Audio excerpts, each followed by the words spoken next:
বিপ্লবী ওয়ার্কার্স পার্টির সাধারণ সম্পাদক সাইফুল হক বলেছেন, অন্তর্বর্তী সরকার রাজনৈতিক দল ও জনগণের বিপুল সমর্থনকে কাজে লাগাতে পারছে না। তাদের প্রতি জনগণের বিরাট আস্থার মর্যাদাও তারা রাখতে পারছে না। কাজের অগ্রাধিকার ঠিক করতে না পারায় সরকারের মধ্যে নানা দ্বিধাদ্বন্দ্ব দেখা যাচ্ছে।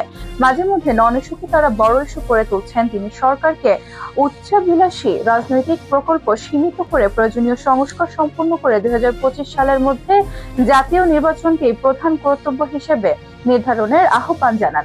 আজ শুক্রবার বিকেলে কিশোরগঞ্জের বাজিতপুরের বাসমহলে পার্টির প্রয়াত কেন্দ্রীয় নেতা মোখলেসুর রহমানের শোক সভায় তিনি এসব কথা বলেন।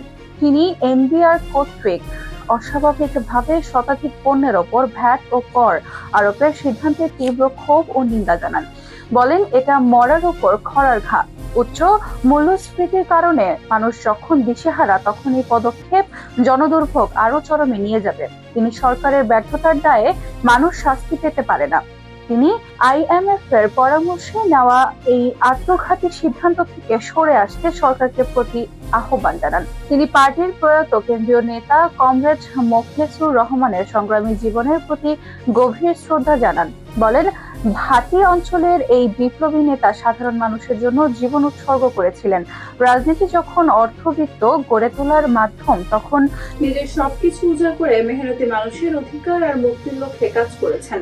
অন্যান্য বক্তারা কমরেড মোখলেসুর রহমানের হার না মানা বিপ্লবী জীবন থেকে শিক্ষা নিয়ে সাম্যভিত্তিক গণতান্ত্রিক রাষ্ট্র ও সমাজ প্রতিষ্ঠার আন্দোলন এগিয়ে নেওয়ার আহ্বান জানান। পার্টির প্রবীণ নেতা বীর মুক্তিযোদ্ধা গিয়াসউদ্দিনের সভাপতিত্বে অনুষ্ঠিত শোক সভায় বক্তব্য রাখেন বিপ্লবী ওয়ার্কার্স পার্টির রাজনৈতিক পরিষদের সদস্য আকবর খান, আবু হাসান টিপু, কেন্দ্রীয় সদস্য নজরুল ইসলাম শাহজাহান, খলিলুর রহমান, আবুল কালাম আজাদ, অ্যাডভোকেট ফয়েজুর রহমান মনির, ইমরান হোসেন এবং স্থানীয় বিভিন্ন রাজনৈতিক দল, শিক্ষক, সাংবাদিক ও সুশীল সমাজের বিশিষ্ট ব্যক্তিবর্গ।